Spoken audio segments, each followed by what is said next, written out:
Good afternoon. I'm going to be teaching you today about the present perfect continuous tense. Now, the present perfect continuous tense explains an action that has occurred in the past. It started in the past, but it is still happening here in the present or just recently finished. Now, the form for the present perfect continuous is your subject plus has or have, depending on your subject, plus been, plus your verb with ing on the end, that's also your present participle, plus your complement. Now, there are a couple of rules when making your present participles.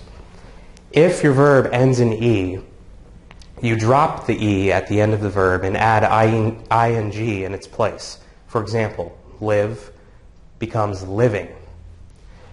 There are two exceptions to that rule: the verb to be and the verb to see.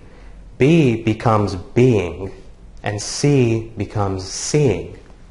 Now, let's move on to our examples. Example number 1. I have been jogging all morning. You have, then been, then jogging all morning. Now, let's take a look at our verb jogging.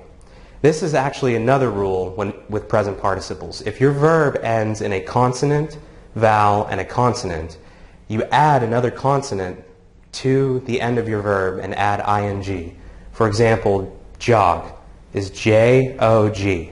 You add another G, then add ing, so it becomes jogging with two G's in the middle. Example number 2. He has been baking a cake.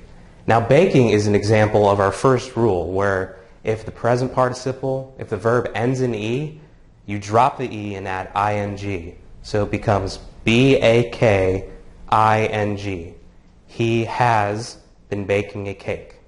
Now, for our final example, it is we have been seeing examples in class.